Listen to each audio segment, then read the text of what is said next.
This government meeting is brought to you by Eastworks and our local cable subscribers.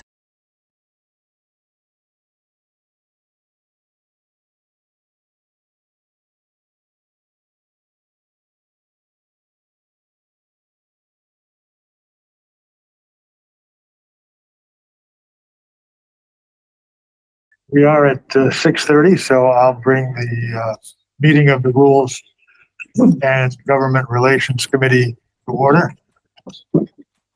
We're meeting in a hybrid fashion with permission of the governor through, I believe, April 2025 still. That being said, I would ask if there are any minutes from the last meeting. No, there's not. No minutes, so there'll be no minutes to work on. I will entertain a motion. We'll make a motion to suspend the rules of the agenda. That way we allow full speak time. Good. Second. Is there a second? Second. Good. Otherwise, I would second the motion. Any objection? All in favor? All right. Opposed? Motion passes. With regard to the public speak time, I would like to limit the public speak to 2 minutes tonight, and that it be anyone in the room or on the computer, including city councilors, would have up to 2 minutes to speak. The public speak time will be held at the beginning of the meeting, and after that, the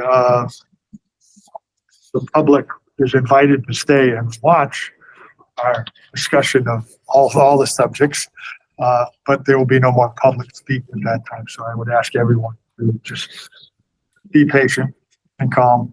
And if anything upsets anybody is here, call us and we'll be happy, or text us, or otherwise contact us. I'm sure every counselor here will be happy to speak. Can I ask a quick question? Just 1 second. 1 second. Go ahead. Mr. Chairman, I just want to ask you if how it's going to be the process. You're going to let the people in person first, or you're going to let the people? Yeah, Can you explain that to the people? absolutely. The process, the order would be anyone here who got themselves out to the meeting directly would be allowed to speak first, asked to speak first, and anyone in a hybrid fashion it would be then asked to if there is any public speak. That being said, I did hear a question, and I will allow a question, please. Thank you. I guess my question is why we cannot have a back and forth between community members and the council. Because if you hear what we have to say and then you address it, and you may misunderstand it, or you may not react to what we actually meant, I would really love to see more back and forth between the community and you. And I was hoping that maybe you could make that exception tonight. I appreciate the comment. Typically, the city council does not allow at any of its meetings a back and forth discussion. I know if there's one person in the room, sometimes that will be waived. I would entertain. I would clarify misunderstandings then. I think that's a good question, but misunderstandings hopefully will not occur. And I know every one of us will try to be concise as much as possible. Is the committee in agreement? I agree 100%. Thank you. That being said, I will open up the floor at this time I'll speak. to anybody who is interested in saying. Okay, I will. You'll have 2 minutes. Yes, and when you start, can you please say the name for the record for the minutes? That's fine. Yep. Thank you, Councilor. Okay. Linda Broadhurst, Lawler Drive. I'm here to ask that you do not remove the Pledge of Allegiance from your meetings. Both my father and brother served our country in the military. They're no longer here, and I say the pledge in their honor and all who have served or helped our country. In your meeting on February 14th, Councilor Denham has asked that you stop the pledge altogether. For reasons, school shooting in Uvalde, the overturning of Roe versus Wade. She says the last line that reads, "Liberty and justice for all," is disingenuous because no action has been done for gun violence and women do not have the same rights as men. She believes the pledge was written for white heterosexual men. She also stated that the pledge was just a gimmick to sell magazines. And she has been watching people during the pledge stating some people don't stand, some do not say anything, and some say different words. Here are my thoughts. The pledge is not about school shootings or abortion, and it certainly isn't written to pledge allegiance to white heterosexual men. A gimmick to sell magazines? Nope. When Francis Bellamy wrote this in 1892, it was to help sell flags to schools. It's not why it is written that's important. It's what it represents. It We have represents approximately 30 seconds. It represents us, the American people, not the president nor the abusers of certain race or ethnicity, but this nation as a whole and the sacrifices good people have made. It stands for freedom, dignity, and the true meaning of being an American. The word freedom, pretty important, is what gives you the right to sit or stand or recite the pledge verbatim or not at all. It does not give you the right to take it away from those who believe and respect it. There are 195 countries in our world, and I would not choose to live anywhere but the great US of A. I, for one, am a proud American, and may God bless the USA. Thank you. So. I would ask that there not be cheering or clapping at this meeting. Do you want a copy? I Not mean, that no matter who's speaking, someone's going to be happy and someone may not be happy. you guys want So a copy? that's the point of not having the cheer. Councilor Denham, did you want a copy? Next, please. Can I? You sure can. Anyone else? Shelley Greenstein, Precinct 3. A little story. In 1979, the Nicaraguan Revolution ousted the corrupt dictator Somoza out of power. The Sandinistas won the elections in 1981, and a whole new society was being imagined and created. After a one-week trip in 1984, I then moved to Esteli, Nicaragua, to be part of this transformation. But the U.S. had launched an embargo against Nicaragua, which unfortunately had relied heavily on the U.S. for many products. They also helped train, organize, and fund a counter-revolutionary movement called the Contras. The CIA is good at this. So here I am standing in line for my rations of oil, bean, rice, salt, other basic stuff. My own country wants to make these people suffer, myself included.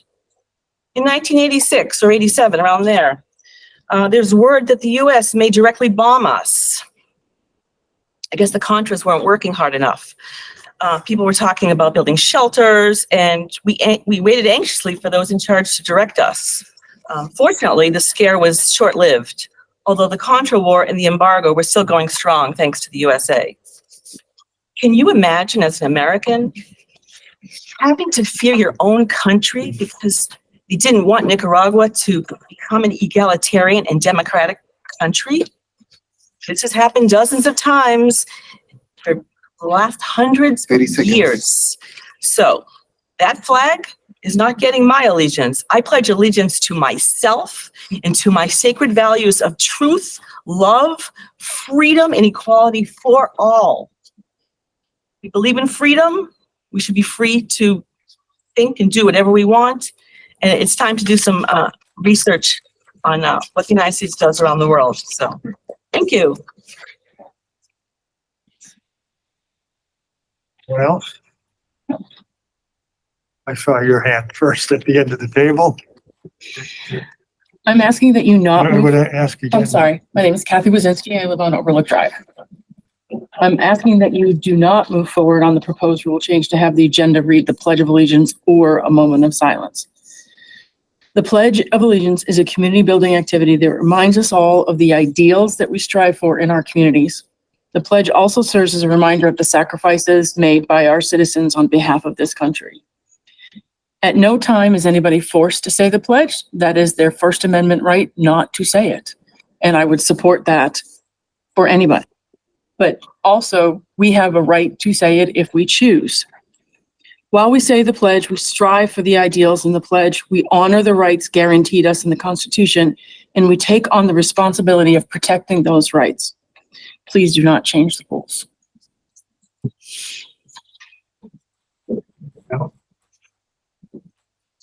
And I apologize for showing up late. I hadn't really prepared any remarks, but like you, I've lived overseas for many years. I lived in Haiti, where the United States led a mission that overthrew, under President Clinton, a vicious right-wing military junta. We overthrew the Nazis. Sometimes we do the right thing, sometimes we don't. It's like all other countries. But unlike all other countries, that flag guarantees your right to say yes or no. And to that, I heartily pledge my allegiance. And I would point out that the association of the flag salute with white heterosexual men is racist, it's heterophobic, it's un-American. You can salute or not salute, what's the big deal? I'm proud to salute the flag. I know what it meant to the people who love freedom and like you are a part of the movement for progressive change in the world. I don't say that the United States is perfect. No country is. In Haiti, if you don't salute the flag, they arrest you and beat you. Here we don't do that. That flag is worth saluting. And that's all I have to say. May I ask, you didn't identify yourself. Oh, my name is Kathy Gray. I live, I don't know what precinct. I'm at East Street, and I'm a former United Nations human rights observer. Thank you. Sorry. No problem. Anyone else? Hi, my name is Jean Powell Wilson and I live on Main Street. I've been a resident of Easthampton for almost 26 years. I received my PhD from UMass Amherst in clinical psychology. And I've worked with children and families in rural and urban areas of Gardner, Springfield, and Hartford. I'm respectfully voicing my disagreement to Councillor Denham's proposal to replace the Pledge of Allegiance with a moment of silence. A Pledge of Allegiance is a pledge towards a more perfect union. It does not necessarily mean that we are already in that state of perfect union. It is a reminder to the community that we are still striving for the ideals. Further, to connect this Pledge of Allegiance issue to other hot-button political issues like Roe v. Wade and Uvalde seems to be a divisive strategy, especially in an election year, and not towards building up of community. If people are not in support of the pledge, they can abstain and have a moment of silence. But to replace the Pledge of Allegiance with a moment of silence is crossing over to against the people who do want to say the pledge. We should do our part to move towards a more perfect union. Instead of denigrating the Pledge of Allegiance, why don't we have a reminder to work as a community to promote civic engagement so that we work together? In spite of the imperfections in America, I'm still striving for the ideals of a more perfect union. Councilors, I urge you to do the same. Please oppose Councillor Denham's proposal to eliminate the pledge with a moment of silence and support Councillor Terrell's proposal to have both the Pledge of Allegiance and a moment of silence. Thank you. Anyone else? Carol Broder, 72 Oliver Street. I too oppose, I don't want that removed. I want to say the Pledge of Allegiance. I think it's the one thing that does. I served in the military, so it's 1977, joined the Army, and my job would have afforded me to be a helicopter repairman. My son and my husband have been in the military. I'm proud of the United States flag. I'm proud to the pledge, and I'm proud to, I think it unites us as a country. It gives us hope for you. It's more unity, and it's one of the last remaining few patriotic things we have to bring us together as a group. I wish I would have written what I wanted to say because I'm jumbled up now in my thoughts. But I highly, and I'm so offended by the remarks that Councillor Denham had made in February. I'm so offended by that. I'm so offended by the proposal to remove it. It's our country, it's our flag. I don't even think that being removed for, I don't even think we need the moment of silence. Moment of silence is that's to me is a time, it is a time for reflection, a time for prayer maybe. That doesn't necessarily unite us. We're not all in the same moment of silence and the thoughts. So that's beside the point, but definitely when she has the right to sit, that's what justice for all, she's served by that justice for all, that she has the right, that justice to sit, to stand, to kneel, to do whatever she prefers to do. Please don't remove the Pledge of Allegiance. I wish we more said it. Think she can stay awake, Connie? Or- I'm not sleeping. I would ask that comments not be directed to any specific counselor. Where this is public speak, I would ask everybody to feel free to raise their hand and have public speak.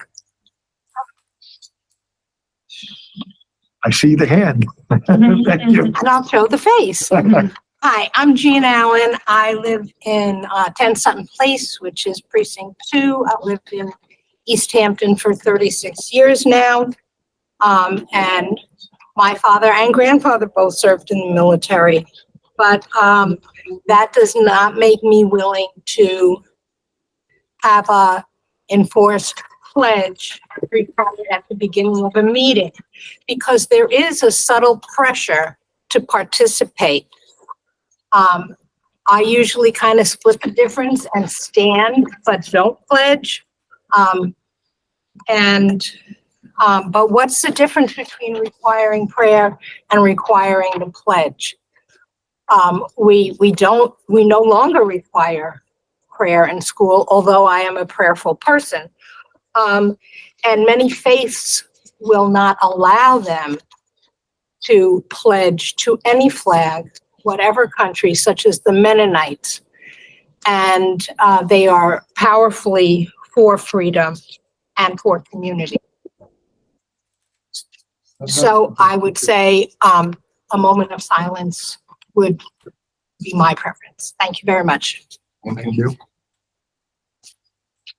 Anyone else from the public? I see one member of the public here who's also like that. Oh, please. Please. I'm for, Thank you, Brad. definitely, Pam Hibbert. Definitely, I believe that we should pledge allegiance to our flag. I was also in the military, and I'm very strong believer in God and country. If you disconnect the two and leave God out, you have a big problem on your hands. And that's self-centeredness. And I don't believe anybody in this room is self-centered. So I really believe that most people, even in their heart, are God-centered, but maybe it's not popular right now to be that way. So everybody wants to be popular. But I really feel that there is a God and that we should include him because he created us. That's all I have to say. Thank you, Pam. Anyone else? I can't see the other end of the table, but thank you. I would have a very strong opinion. I would ask you. I'm sorry, I'm going to. James Ramsey, Member Drive, Easthampton. Lifelong resident. Fathers were lifelong grandfathers. They're on the library as memorial stones. World War I, II, Korean War, Vietnam War. There's flags there. That flag is our country. This is the country you're in. That's your flag. You can support it quietly, but don't take it away from me because this is my country and I'm proud of that. I like the flag. It's a beautiful flag. It represents freedom, values. I just to change something. It's just Easthampton's not been on this. It just seems like we're in the news for the wrong reasons here. We need to get. It's insane to me. I mean, if you're not happy with the United States, there's a lot of them out there that will take you. And you can do what you want there, but you're probably going to get punished for them. But I support the Pledge of Allegiance. It's just, it's America. It's, I just don't get it. I'm sorry. The proposal,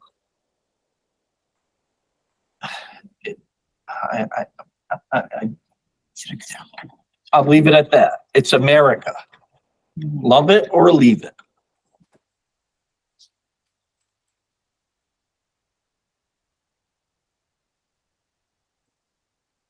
Jen Sandler, I live over Sorry, I couldn't hear.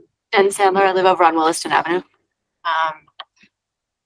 Yeah, this is a very interesting meeting. I am grateful to Councilor Denham for bringing us all together to talk about values. I think that's really unusual that we talk across divides about values. And 2 minutes is not long enough to, and we're not in a dialogic situation. I wish that we were. I think that would be helpful. I wonder what it would be like if we sat in silence and thought about our values together. When we recite something, when we recite a pledge of allegiance to a thing that has very different meanings for different people, I hear that for some people it means freedom. It means your memory of your loved ones who died in battle in this country.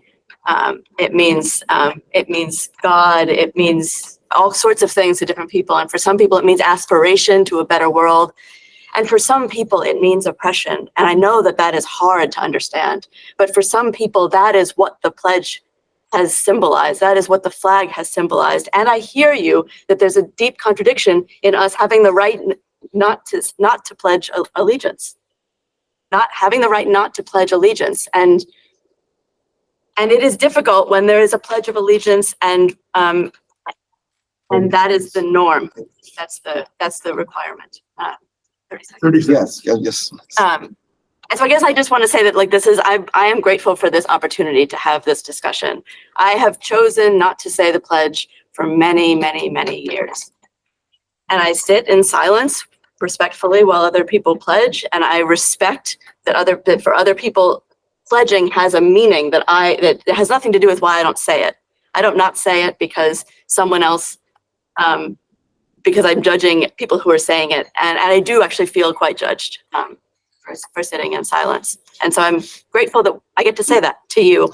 Yeah, thanks. Thank you.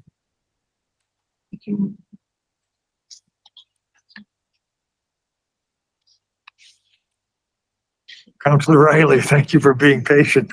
Of course. Brad Riley, 11 Irving Street. So I'm talking to you today as a citizen, not as a city councilor. Sometimes I talk a little bit about my personal life, but to the extent that I usually talk about it is not that. I don't usually go back too far into my history. But my mother's father, when he was 17 years old, lied about his age to get into the military because he felt so strongly that what needed to happen in the world was to put an end to the Nazi regime. There were Jewish people who were being killed. Even myself, as a queer person, we were also being killed. And so while he did not know me when he did these things, he fought for a world that I'm allowed to exist in. And he did that underneath the flag. And, there are times in our country's history where we haven't always been honorable. It ebbs and it flows. And it's an imperfect nation. But as a person, if I'm going to accept all of the things that are beautiful about this country, I need to accept all of the things that are ugly about it too. And part of why I became a city councilor was to do the work to make it less ugly. And that's going to continue for the rest of my life and for lives long after I'm gone. So, I stand in silence for the pledge to take a moment to myself to think about the work that still needs to be done. The last piece that I want to say is that as city councilors, we took an oath to uphold the Constitution of the United States, the rules and regulations of the Commonwealth of Massachusetts, and the Charter of Easthampton. It is in the job description as a city councilor to pay respect to the flag. This is literally what we do. And what I would like to suggest, I need to just say this last piece, that what Councilor Terrell is suggesting, an and option works for me, and there's precedence for this. The Massachusetts Senate does the Pledge of Allegiance, and they give the authority to the Senate Majority Leader to also have moments of silence if she so chooses.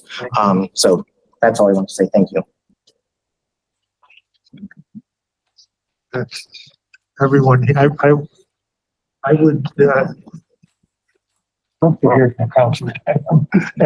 But before I do, I just have to say I appreciate everyone's comments. Excuse me. Are you opening this up to the people that are on Zoom? We have one more person in the room who. Oh, okay. I just wanted to make sure. I'm sorry. I apologize. Please, thank you. So I wanted to acknowledge it's difficult for any of us, Councilor Denham, to hear criticisms. That's part of our job. It comes with the territory. You should know that it comes with the territory. But I always am very respectful for those who sit here and hear opinions. And sometimes those opinions are very pointed and inappropriate, in my opinion. However, people are free to speak. That's what we're here. Councilor Denham, thank you. Great, thank you, Mr. Chairman. So just to be clear, I'm not asking to replace anything. What I'm asking for is that on occasion, we say the pledge, and on occasion, we say, have a moment of silence. Now, the reason that I want this, in part, is speaking to Jen's point about oppression. And you mentioned history, and I think history is really very important. And so I want to share a little bit of history, including the words of Bellamy. While the language contained in the pledge is not overly nativist or xenophobic, the spirit of animated its creation is steeped in this sort of bigotry.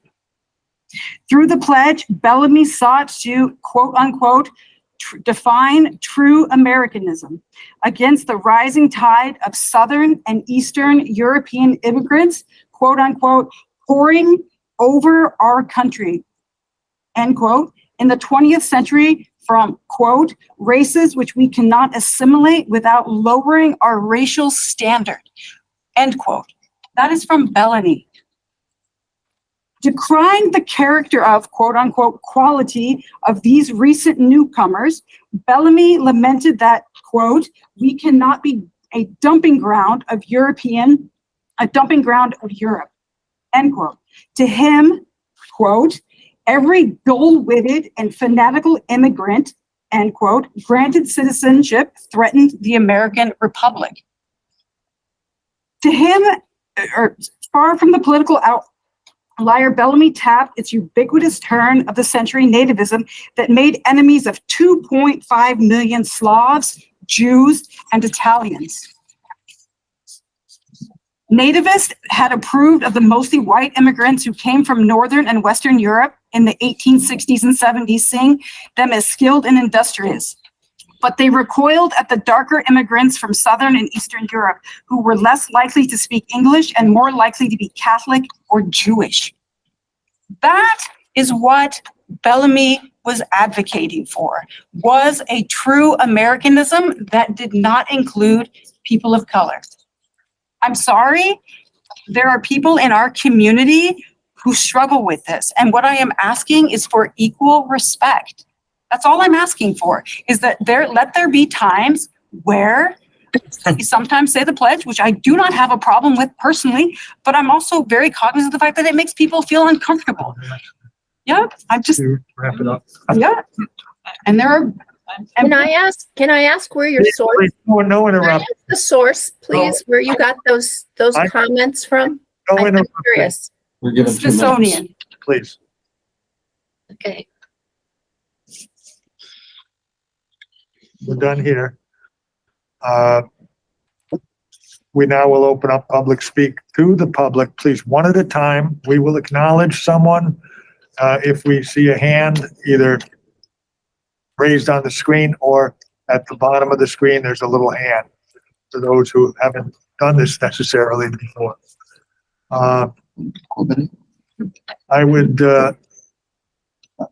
acknowledge Max Swisher, I believe. Hi there, am I audible? Very clearly, thank you. Awesome, thank you. I will be short. I will say that I was one of the people growing up that, as Connie just sort of intimated, found the language of the Pledge of Allegiance to be problematic. I actually didn't know the full extent of what Connie just shared, but naturally I felt that it did not align with my values as an American. I also love my country. I also think that our country is fantastic, but I really disagree with the notion that if we believe our country could be better, we should leave. I think that that's not the American spirit. And I really do think that the right to be able to choose sometimes to have a moment of silence. We're not saying the Pledge of Allegiance no longer exists in this setting. This is an optional thing some of the time. I really think that it's a reasonable and fantastic request. I will leave it at that. Thank you. Joy Winnie. May I go back to Max just for a second? Max, would you? Yep. I do have the right name, your address, please. Yes, 8 Jones Drive, Precinct 5. Thank you. Ms. Winnie, You're muted. You're muted. you are muted. Sorry. I can see you, but I can't hear you. Good evening, counselors. Good evening. It's been a long time. So really what I want to say is on June 22nd, 1942, Congress did formally recognize the Pledge of Allegiance. It was changed after to include "in God," which, you know, some people have an issue with it, some don't. I could go either way with that. So a non-secular version is quite all right with me. But with that being said, I think that Kathy Wazinski made a very big point in saying that the last paragraph of the pledge serves to remind us that this is something that we should all ultimately all strive for. And the Pledge of Allegiance is a reminder, and as well as being a community event, I think she worded that very well, in that we all have to work towards, and we will never get a more perfect union, because that will never happen with people having diverse opinions and morals and values. That will never happen. But because of that, we should always still just strive to be that way. So I am not in favor of removing the Pledge of Allegiance. And with that being said, I am in favor of everybody having the opportunity to have a moment of silence. So I think that Councilman Terrell's put forth recommendation to do both would give everybody the opportunity to recognize themselves in their country and their allegiance to their country or to whatever in their own personal value. Now, again, the Pledge of Allegiance is not a mandatory thing. You know, people can sit, people can stand, people can't say it, people can say it. I mean, and that's our basic freedom of being in a democracy. Time is there. If I would ask you to wrap it up.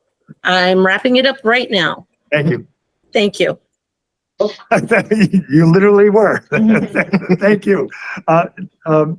Joy, would you please give us your address? I don't believe you did. Oh, it's 157 Holyoke Street. Thank you. You're welcome. I would ask anyone else who's going to speak to give their address also. That way I won't have to remember to remind everybody. I am Yep. Hi there. Hi, I'm Jarmark McQuaid, Precinct 5, 8 Jones Drive. I'm here to speak in support of the requested rule change by Councillor Denham.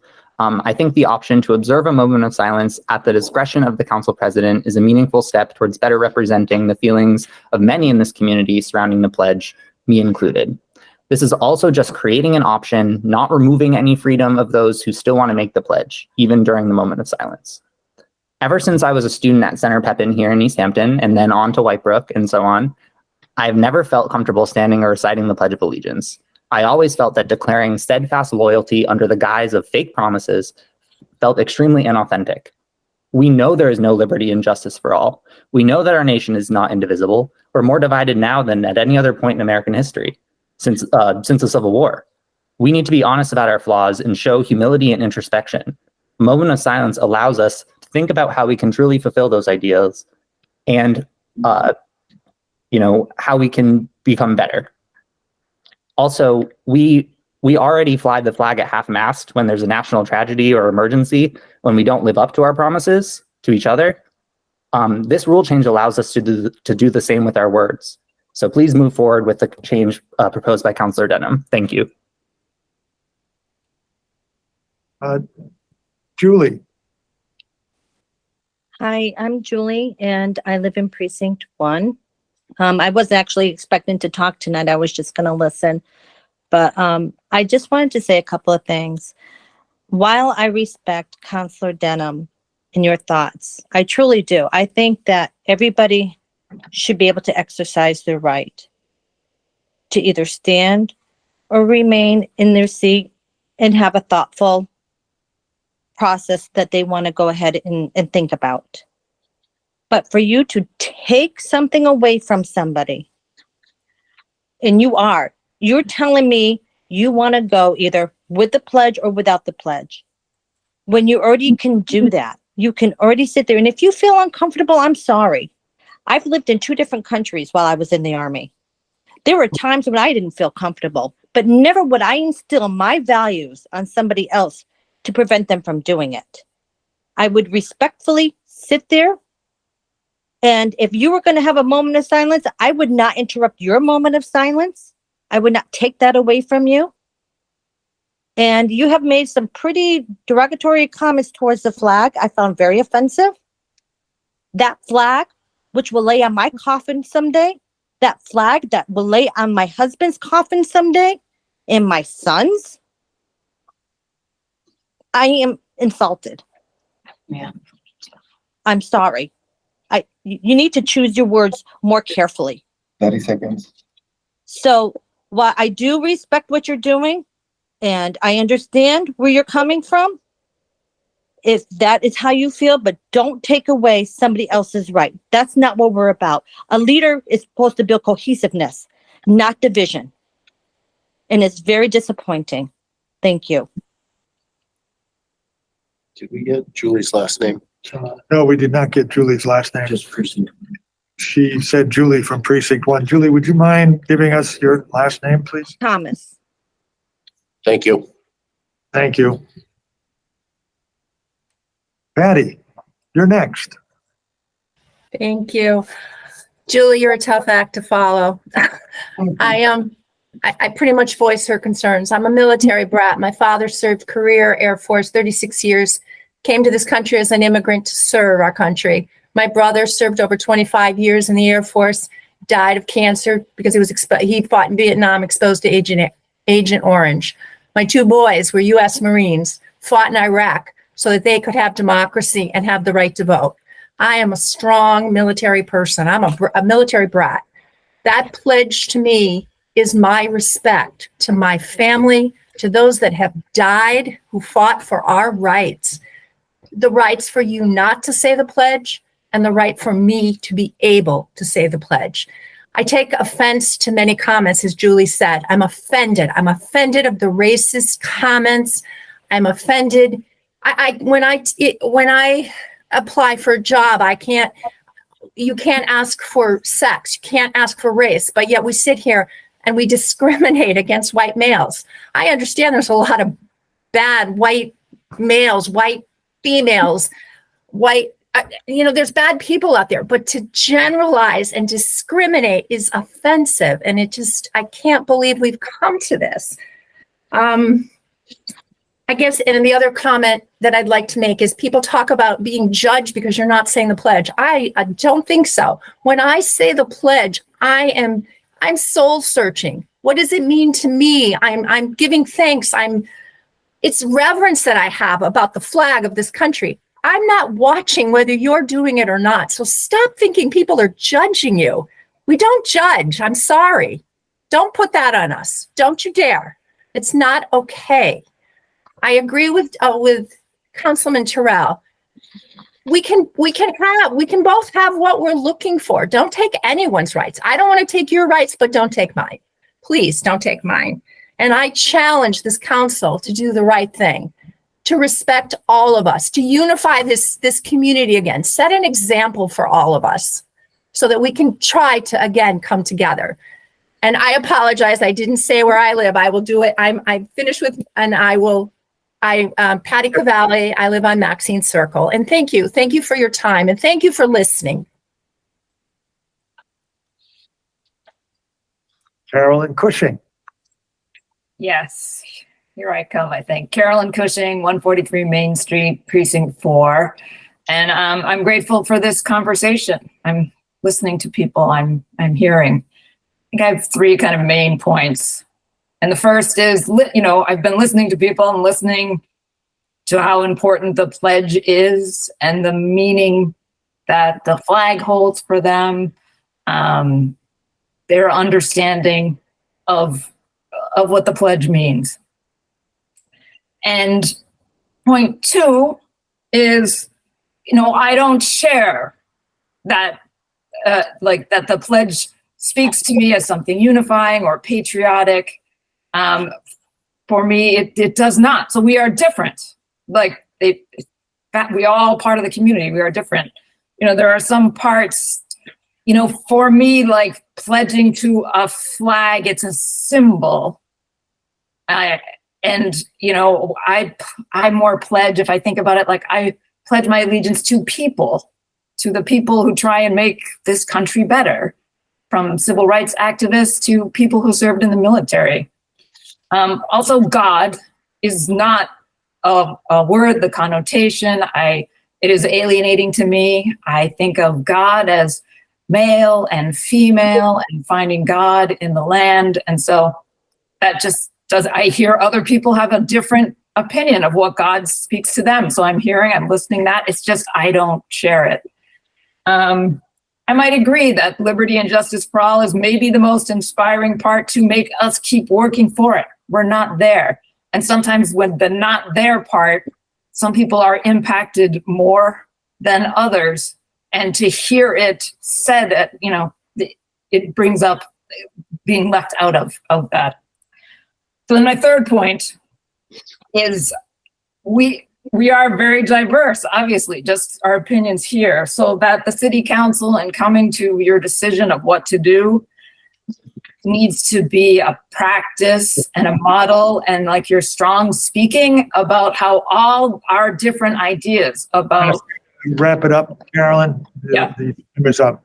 I asked you to keep in mind all of our difference and have something that represents all of us. So thank you. Thank you. Is there anyone else who would like to say a few words from the public? Online. Going once. Going twice. I do have one. I don't see a name, but like PA. I'm not sure what that means. If you could. Oh, I didn't know how my name came up. My name is Darlene Orvieto. I have a large social media presence to just expose what's happening in the family courts against parents and children. But that's why I have that. But anyway, I'm here today to just, Julie, again, that's a tough act to follow. I oppose this.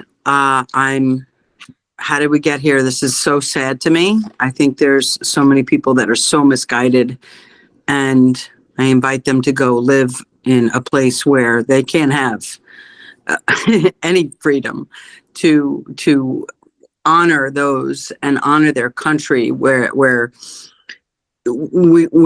free. Obviously, there's been a lot of freedoms that have been attacked and are currently being attacked, and that's what we're fighting for, and that's what, to me, the pledge represents.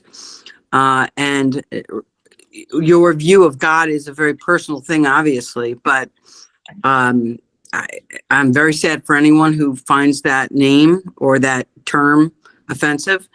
And I just have to be honest with the city council that if you vote on this to remove the pledge, you're probably going to have a nightmare on your hands eventually. Not initially, because there's a lot of people here who are still awakening, but eventually you will. So I vote against this. Thank you for letting me speak. Thank you. Anyone else? Now's the time. We did ask for those who weren't here. Public speak is at the beginning of the meeting, and after that, there will be no public speak. So if you did have comments and haven't spoken tonight, please, I reopen that. Going once? I know you. Deanna, I will, let me just make sure there's no one out online. Yeah. And anyone online? Make sure everybody. For online people, going once, going twice? Okay. Now, I will, as I said before, if you haven't had the opportunity to speak, I will allow the room to say, here, 2 minutes. Okay, 2 minutes. For us that are not on any councils, do you get special treatment if you're on a council? Do you get to go past those 2 minutes? When this was originally brought up in February, I believe. I brought it up for going on 15, 20 minutes, but we come in here to voice our opinion. We're shot down after 2 minutes. Why is that? It's interesting. I will not directly address any specific questions while the speaker is speaking, but I will do my best to try to answer any questions once everybody's wrapped up public speak. Dan, please continue. What's that? I'm sorry. Please continue. I think it was just a question. Oh, that was it. I was just like, And if you could identify yourself. Dan Broadhurst, lifelong resident of Easthampton. I live on Lawler Drive. Well, I just think everybody needs to be treated the same. And whether you're a councilman, whatever you are. All right, thank you. Oh, the flag issue, don't No. get me. That flag should be hung and you should stand and salute it, period. Right. Like just the time thing I'm confused about. Thank you. Anyone else? No? He's right This here. closes public speak then. I appreciate everyone speaking from the heart here. I really respect that and find that when we all have an opportunity to speak from the heart, hopefully we all sit here and listen with our hearts also to other people, because that's how we learn. So I'll take just a moment to thank Councilor Denham for bringing this up so that we can have a discussion on a subject that I think we may not see another side. We all live I believe in silos. We talk to people who think like us, who talk like us, and don't often have the opportunity to hear. So this is, to me, refreshing.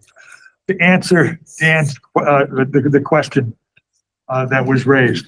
Counselors who introduce, counselors in terms of time, each meeting could be different. There is generally, counselors, I think, generally try to speak for 3 minutes unless they're introducing something.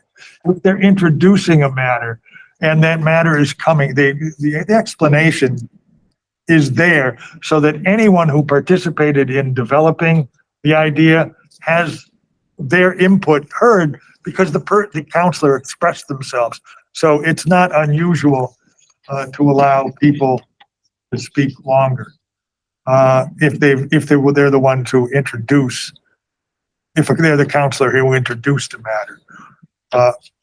or for that matter, if there was a 10-person petition to raise something, I think that representative person should be allowed to explain why they did what they did and what it means and why we should vote on it. So I hope that Even if you're not on this committee, but because you're a city councilor? typically, the case is that on the committee, the person would speak as of the last the last month or two. I don't remember the exact time, but and we may have undergone different rules with the council, and the council may allow up, sometimes 10 minutes. I will defer to president of the council, who happens to be here, and is a member of this committee, if there's any further comment. Yep. Thank you, Mr. Chairman. That's a great question, right? The quick answer is that after talking to the AG and the city solicitor, we definitely have to change some stuff. One of the stuff is when we have now 5 councilors in a meeting, today is the case. We never announced to the public that we're going to have a full council meeting. We have a quorum of the full council. So because of that, now we have to treat the council that are not in committee as a part of the public. That happens today, right? That instructions came from our lawyer and for the AG about a month ago, I would say. That's why you can see the difference between what happened in the past, what is happening now. It's not because you guys are here. It's not because we don't want you to speak. That's not the idea. By the way, we want the public to participate. We want to come here. If we don't make a decision today, we want the public to keep participating. That's the reason we run for office. But the quick answer is we're just following the rules. And about the timing is the chairman. The chairperson decide how much people can talk. They can choose 1 minute, can choose 5. Depends how many people we have in the room because we have to do business, right? That is a discretion that by rules and law, the chairman have. Thank you. And I will say tonight we've had almost 50 minutes of public speak. I know that also, just to be illustrative of what goes on elsewhere, sometimes in certain meetings in other communities, public speak is limited to a number of people.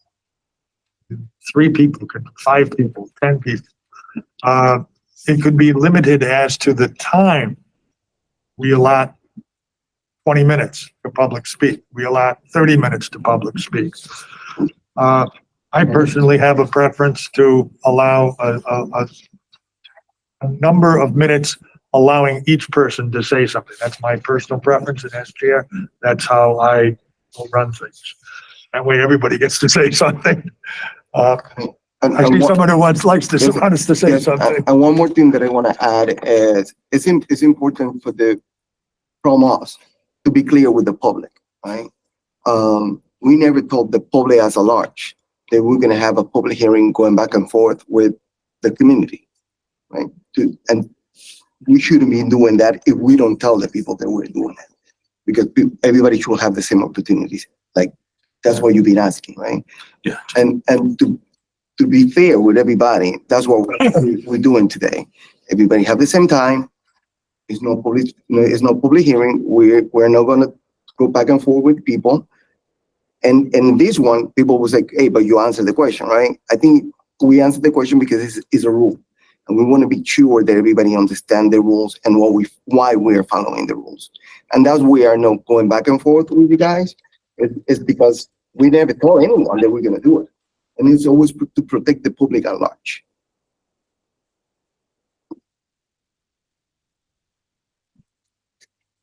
And some of us may have different opinions about or may share the same opinion about the Attorney General's ruling and whether it seems to make sense to people. I know I have always felt that if something is on the agenda and it's a public matter and it's announced that this is the subject, that if counselor shows up, then counselor should be able to participate. It's before the public. The public has a chance to hear everything that's said. There it goes back and forth, and I think the reasoning is that it's deliberating amongst deliberating with a quorum, let me say. And that's true technically, but it is before the public. So if the public is interested, I think you can come to the meetings and hear what exactly is being said. That's a matter that isn't on our agenda, and I won't speak about it anymore.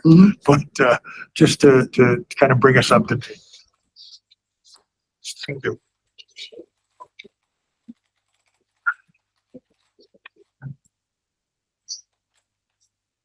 I guess I'll take a moment to summarize, and then I'd like to hear from the other counselors, their opinions on the subject.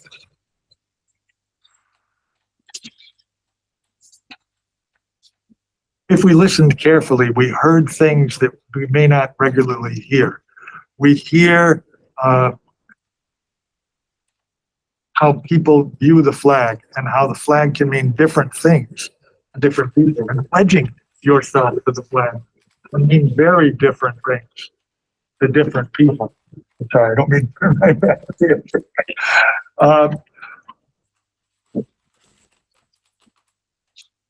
So it's not universal and uniting necessarily, because folks have a different opinion as to what a flag means or what a pledge to that flag means. I hear that, and I on the other hand, like to think of it as a unifying matter, as a way to get beyond our own personal positions so that we can come together over certain issues. And I am particularly impressed with striving for justice for all. In fact, so impressed by it that I don't loudly say it, but at every council meeting where you pledge your allegiance, I say, I hope so, because that's what I hope. That is my hope. And I will pledge myself to achieve those goals for everyone, because it's an imperfect union, an imperfect country. We hope we get better. I'm getting goosebumps. I hope we do get better. I hope we are able to see the common ground amongst folks. So that's my hope with this. So I would be very disinclined to say, let's take that away. I thought it was a good addition to the council, and that occurred, I believe, in 2013. Thank you for that. It's been 10 years. So it seems almost like forever that we've been holding the pledge. And I hope that we can have discussions that help us to see everyone's perspectives. That's my hope. I also hear Councillor Denham when she says, this is not an either or, or that it is an either or for a given night, but not necessarily forever. And she had said before, this is having a moment of silence can be very helpful for the community. Very helpful because we gather our thoughts and we think about all the issues that help us to come together at that particular meeting. And that may be how somebody comes to unity, through a personal moment of silence. So I would be inclined to have both. I would like to have both. But I'm open to hearing what my fellow councilors feel. Who wants to go first? Councilor Terrell. Thank you, Mr. Chair. I'm going to be short and sweet. I have not changed my stance on anything since the last time that I spoke about this. I would be in favor of an and pledge of allegiance and a moment of silence. I do not like the thought of removing somebody's right from doing something. I believe that is just as bad as taking somebody's right to do something is almost as bad as taking away somebody's right to not do something. I respect Councilor Denham's right to not stand up. That is her right. She is afforded that right. That's what she does. I fully respect that. My opinion is, like I said, it should be an and. That's all I have to say on that. Thank you. Councilor Terrell. Councilor Gomez. Thank you, Mr. Chairman. I'm a little confused just when one thing, and the confusion is giving the power to the council president to choose between one or the other. If the council president chooses to keep doing the Pledge of Allegiance, nothing is going to change. We're going to keep having the Pledge of Allegiance, right? Yeah. And I'm not going to be here forever. So it's a possibility that the next council president will keep continuing having the Pledge of Allegiance. So I don't think if we're doing that, we achieve what probably Councilor Denham is looking forward. And maybe I'm speaking for Councilor Denham and said that Councilor Denham can no answer at this moment, right? But I think that's one of my biggest concern about what is on the table is a possibility that will never change. Or it's a possibility that the council president choose just a moment of silence forever, because we don't know who's going to be the future council president. Right? So I will start with that. I think I agree with both sides in a way, right? I think I can understand both arguments, why we should keep it and why we shouldn't do it. And believe me, I really know, because I learned the Pledge of Allegiance, like I said before, when I sworn in as I get elected as a consul, because in Puerto Rico, we don't do it. And Puerto Rico is part of the United States, but we don't do it there.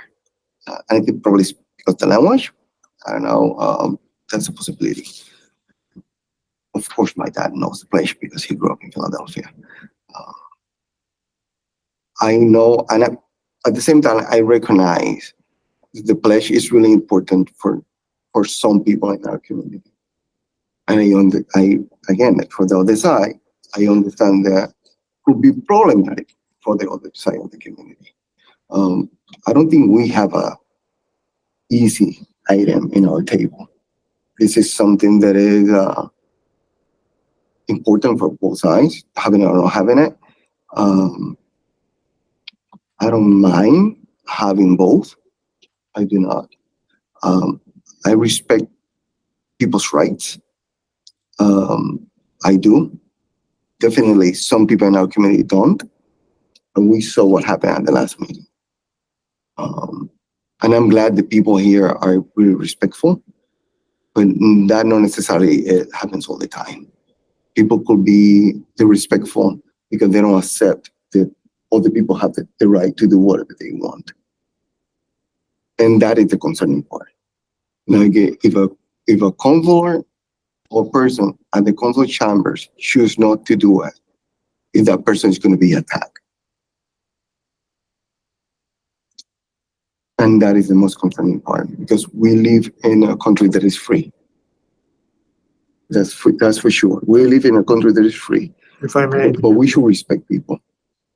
If a counselor doesn't do it, what is the it that you were referring to? The pledge or? And I would say, having like a Councilor Terrell mentioned, doing both. I'm not opposed to that, right? I'm not opposed to giving the power to the council president and the council president decide. I think that's too much power to the council president.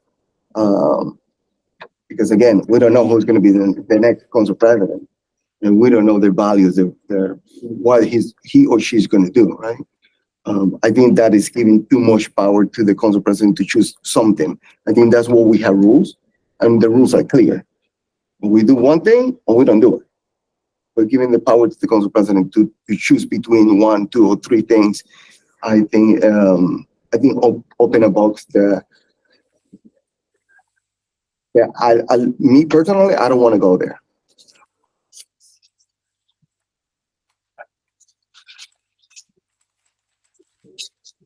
So what would be your? And again, it's not because I don't believe in one or the other. I believe that the rules should be specific. Right. It specifically gives the president the power of the doing power of making a decision. Exactly. That's the specificity of the proposed rule. Mm-hmm. You would like it a little less ambiguous. If I may,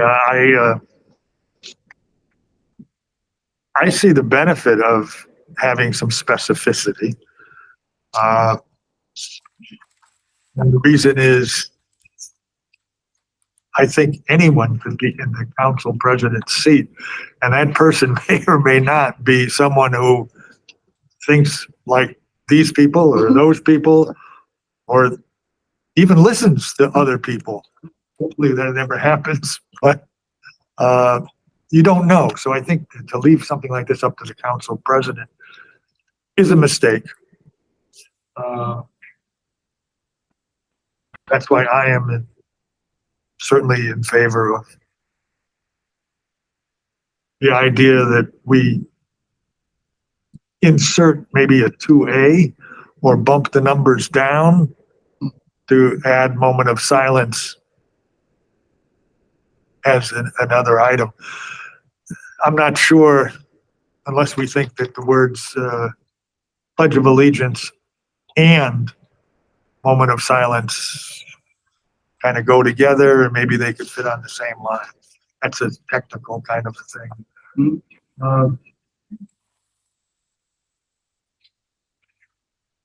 Any thoughts about how to affect it? Because it sounds like you could move either way. This has been on our agenda. We've heard several times from folks about this. I'd like to move it along. I think it's possible to move it along.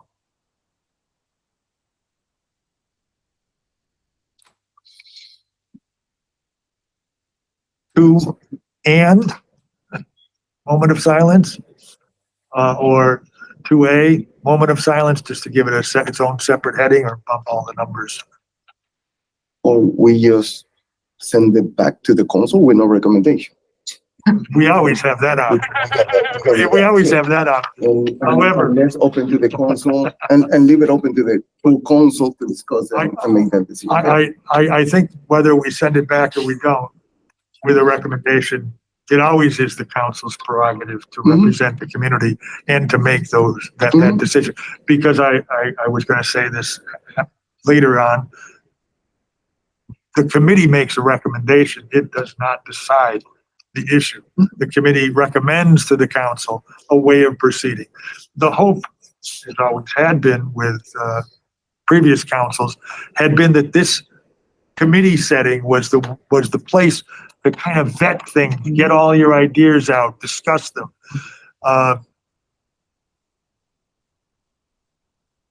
And not to take up a full council meeting, sharing ideas. I mean, having it be a rehash of everything else, but it's tough to do with. We have councilors who can only speak at the full city council. So we may be in for more of a rehash. I would be inclined to make a decision, and if councilors can decide to abstain or not, that would be my opinion on the subject. And then to move forward, it would be, I just think it's too easy to say, let's move it back to the council without a recommendation. And I do feel strongly that, the points brought up by Councilor Denham, a moment of silence is important, to have in our council meeting because it helps people to collect their thoughts and focus on coming together. Especially if folks are thinking otherwise by either pledging or not pledging or want an opportunity to come together with a moment. The question in my mind is, do we have a 30-second moment of silence? Do we leave it to the discretion of somebody of the council or the president? You call it a moment of silence, I think it's a moment. And that it can be interpreted by the council president to mean 30 seconds or a minute and leave that open. I'm not sure we need to have specificity on that. But I don't want to leave it open where we take 5 minutes for a moment of silence. Or, all right, let's give 10 seconds a moment of silence. I think if we're going to have a moment of silence, it should be respectful for every reason. If it is the willing of the committee to write something about the limit, I think we can put something on the language, no more than a minute. From the side. 60 seconds or something like that. But I think I agree with you. I think if you're going to send a recommendation, you should have some guidance for the council president. You just do a moment of silence, no a few minutes of silence. A moment of silence up to a minute, maybe parentheses up to a minute would define it. It could be shorter or it could be up to a minute. I need to define it as, give a minute. It's always a minute, whether anybody, we leave it like open with parentheses. And it sounds like we're coming in on a motion. And I think since there hasn't been great disagreement, it makes sense to say Pledge of Allegiance and a moment of silence in parentheses up to a minute. If that kind of feels right to everyone on the committee. And if so, I would be willing to entertain a motion as such so that we could send this along to the full council. I would like to make a motion to amend the council rules and have it read Pledge of Allegiance and moment of silence. So if I hear it correctly, your motion is to amend the current order of business number 2, Pledge of Allegiance, by adding the words and moment of silence, parentheses, up to a minute, end parentheses, period. Is that correct? Is that what the motion is? Correct. Let's break that down for Paul. Just give me a moment to write that.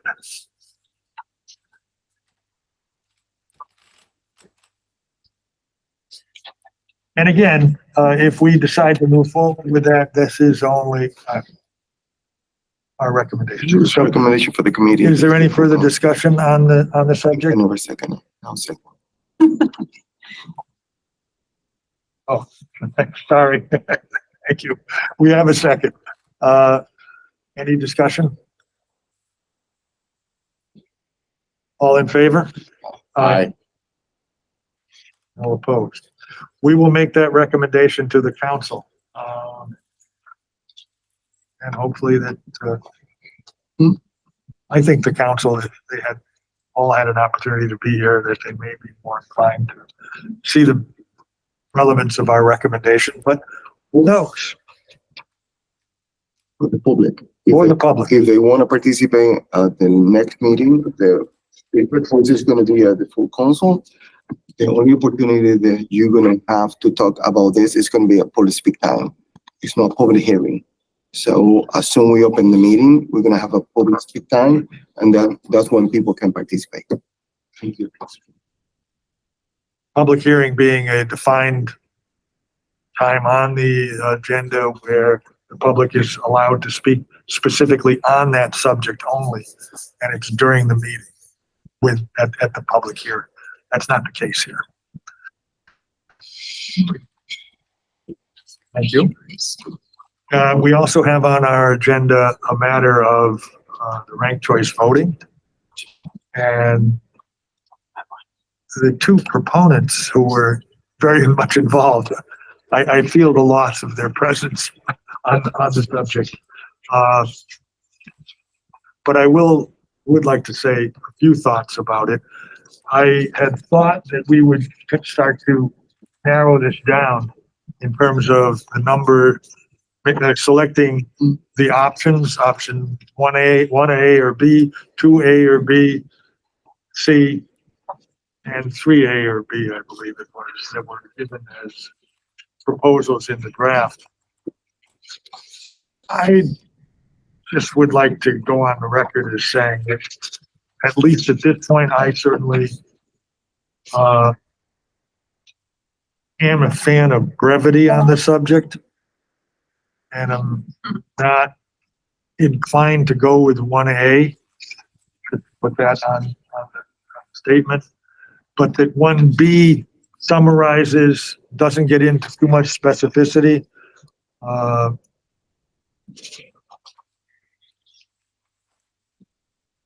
think 2B would be my current recommendation for moving this forward. And 3B.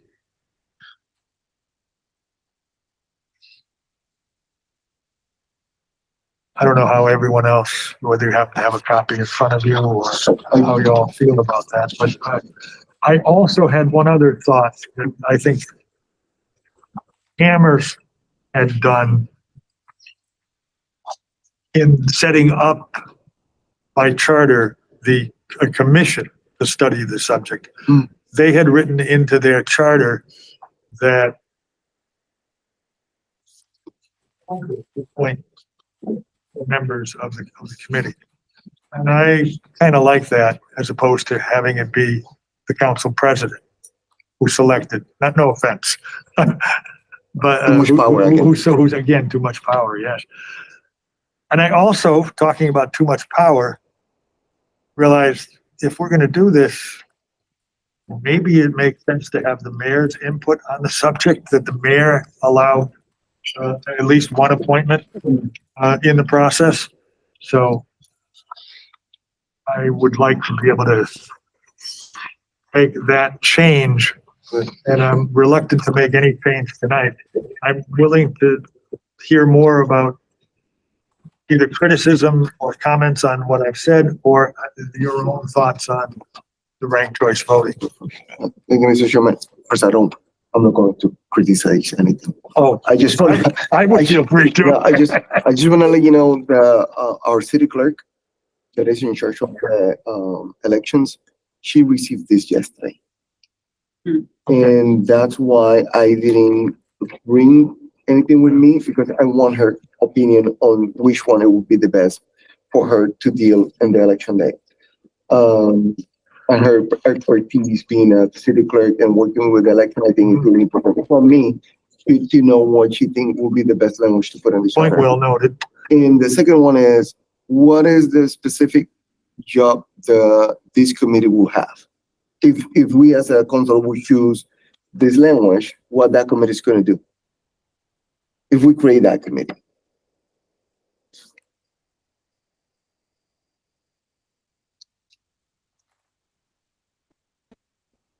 It says here that the council, what would be the job? The ad hoc committee shall present its, the ad hoc committee shall, Josh talks about consisting. I guess that it isn't specifically written in the charter change, but the ad hoc committee would be responsible for developing an ordinance. Okay. Which then allows further definition of how the ranked choice voting runs, and doesn't lock us into a charter, and which takes an act of the legislature to change anything. And so if you don't get it right the first time for everybody, you really got to go back to the legislature, and boy, I would hate to see that. So that's why I'm really in favor of an ordinance that defines things.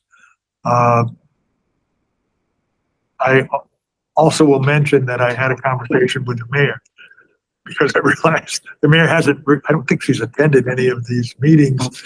And it really is something that really, the mayor could nix the whole thing by saying, hey, I'm not on board with this, even though there was an election, on the ballot as I'm just not on board. And now is not the time, and not do it. Fortunately, that's not the case. I wanted to report that the mayor had said, yeah, this sounds like the direction we want to go. I quizzed her about some of the specifics. She was inclined to say also that an ordinance that defined everything and didn't lock us in by charter would be a way of defining and being able to change the rules by city council vote, rather than by city council, the mayor, and the legislature. So happy to report the mayor is on board. Go ahead. I mean, my recommendation is just to wait for the city clerk to give us an input about the language, and we can make a better decision in our next meeting about what we're gonna do with the language and everything. Sure. I'm in agreement. Councilor Terrell? Absolutely, I'm agree. I would like to hear what the city clerk has to say about this thing, as though she's gonna be the one most impacted by this. Is there any other discussion on the subject? That being said, not having any other agenda items. We've had a successful evening. Excuse me. Motion to adjourn. Do I hear a second? Second. Any discussion? All those in favor? Aye. Meeting is now closed.